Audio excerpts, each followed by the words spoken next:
नमस्कार। Non motivational series number 8 में जो मोटिवेशनल सीरीज नंबर 7 में टॉपिक था वही टॉपिक को कंटिन्यू करेंगे। मेरे जीवन के आदर्श व्यक्ति हैं मेरे पूज्य पिता श्री देवजी भाई। जब ये बात हमने की थी तभी उनके पिताजी यहाँ सब कुछ छोड़ के संतोष की वजह से गांव में गए, मोटा कपाया में सेटल हुए। यहाँ से पैसा जो इकट्ठा किया था उससे उन्होंने सोना खरीद लिया और खेतीबाड़ी से उनका जीवन गुजारा चलने लगा। खेत उन्होंने वहाँ परचेस कर ली। लेकिन 10 साल की मेहनत के बाद उनको खेतीबाड़ी करते रहे। उसके बीच ही एक बार जख बहुतेर पे जाने का हुआ। माधापर भुज के बाजू का सेंटर है, वहाँ पे जख बहुतेर के डूंगर के ऊपर चढ़ के वो और उनकी धर्मपत्नी मेघबाई यानी मेरी दादी और दादाजी जख बहुतेर पे गए और वहाँ पे एक नारियल लेके चढ़ गए। ऊपर जब भी पुजारी जी के पास पहुँचे, जग बहुतेर के पास पहुँचे, तभी पुजारी जी ने कहा कि आपको वापस नीचे जाना है और एक नारियल लेके आना है, क्योंकि आपको 2 लड़के की जोड़ लिखी है, भविष्य में आपको 2 लड़के प्राप्त होंगे। दादाजी ने उनकी आज्ञा तहत की और नीचे जाके नारियल लेके दूसरे नारियल भी लेके जग बहुतेर को जुआरा। उसके बाद थोड़े समय के बाद 2 लड़के का अलग अलग जन्म हुआ। पिताजी के बड़े भाई कुंवर जी भाई और थोड़े समय के पश्चात पिताजी लास्ट संतान हमारे जेठा भाई दादाजी की यानी मेरे पूज्य पिताजी देवजी भाई।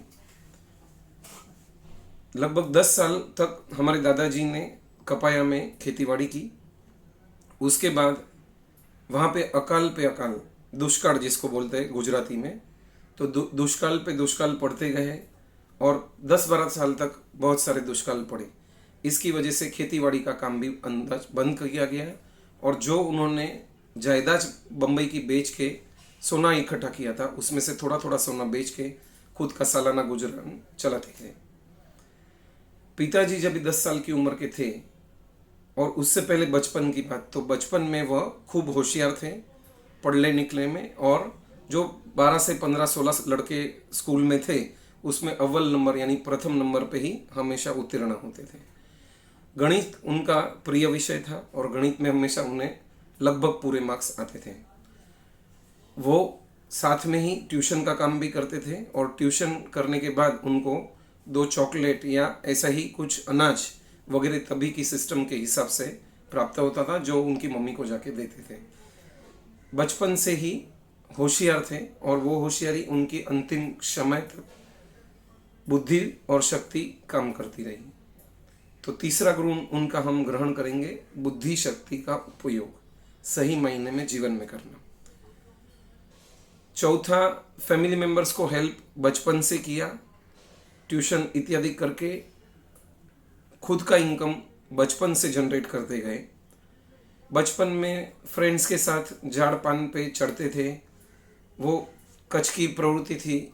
हम लोग ने भी बचपन में वो काम किया है, झाड़ पे से कैरी तोड़ना वगैरह, तो उन्होंने वो सब किया है। साथ में बुरी संगत की वजह से 1 बार या 2 बार उन्होंने बीड़ी का प्रयोग भी किया, लेकिन बाद में उनको बड़े होते समझ हुई कि ये चीज़ ठीक नहीं है जीवन में, तो व्यसन जो आया था उसे भी उन्होंने त्याग दिया।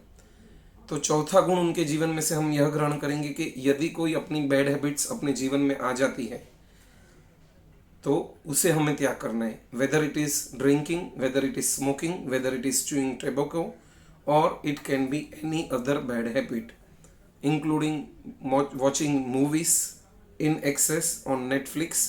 It can be everything in today's world. कोई भी चीज़ का अतिरेक अच्छा नहीं है। ये चौथी चीज़ बैड हैबिट्स का त्याग, ये इनके जीवन में से हमें ग्रहण करने जैसा है। उसके पश्चात वो 10 साल की उम्र से ही बिजनेस पे लग गए। खुद के पिताजी का बिजनेस का दुकान था, छोटा ही, जिसे हट बोलते हैं कच्छ में। हट पे वो तंबाकू, बीड़ी तथा पान लगाने का काम चालू कर दिए थे और तंबाकू बीड़ी बेचते भी थे, और शायद वही सर्कल में उन्हें तंबाकू बीड़ी की तभी आदत भी लगी हो सकती है। लेकिन फाइनली उन्होंने त्याग किया तुरंत कुछ ही समय के अंदर। 14 साल की उम्र में पिताजी वहाँ अकाल पे अकाल चलता रहा। वहाँ इनकम का सोर्स कच्छ में 10-12 साल तक बहुत ड्राई रहा, और जो पूंजी सोने के गोल्ड के स्वरूप में दादाजी ने इकट्ठी की थी वो भी समाप्त हो चुकी थी और कर्जा होने का चालू हो गया था। तो हमारे पिताजी देवजी भाई 14 साल की उम्र में यहाँ जॉब करने के लिए आए। सर्वप्रथम जॉब उन्होंने खुद की सिस्टर के पास, वैजबाई जो बड़ी सिस्टर थी उनके पास, उनके हस्बैंड के पास नौकरी की।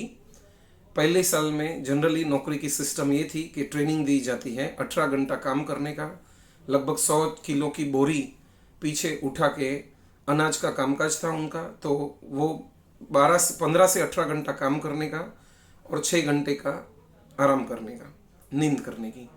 कड़ी मेहनत से उन्होंने लगन से सब काम सीखा, और उनके जो भतीजे थे उनका भी उन्होंने देखभाल किया। शांति भाई का भी देखभाल बचपन में किया।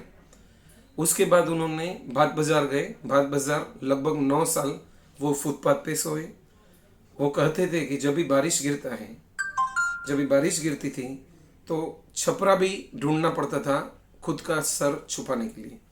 तो ऐसी कठिन परिस्थिति में भी उन्होंने कड़ी मेहनत जारी रखी, क्योंकि खुद के माँ बाप को उनको सुकून देना था।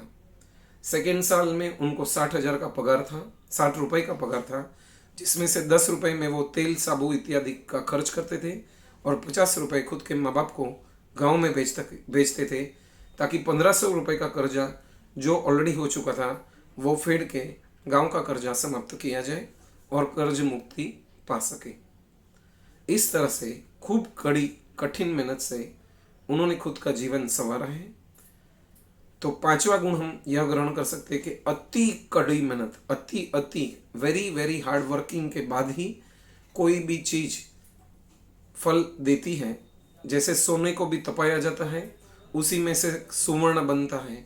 सोना कच्चा रहता है, मिट्टी के साथ होता है जब भी निकलता है तभी, लेकिन धधकती अग्नि में, भट्ठी में जब भी उसको तपाया जाता है, उसको उबाला जाता है, उसको गर्म किया जाता है, तभी सब कचरा निकल जाता है और प्योर गोल्ड फाइनली रहता है। वैसे ही देवजी भाई के जीवन में स्टार्टिंग की कड़ी मेहनत उनकी जीवन भर को संवारा, और पिछली उनकी लगभग 40 से 50 साल की जिंदगी बहुत सुकून से गई, बहुत आराम से गई, बिकॉज कड़ी मेहनत और बुद्धि दोनों नीचे छुपी थी। तो आज हम यही समाप्त करेंगे और आगे कंटिन्यू करेंगे series number 9। Thank you very much.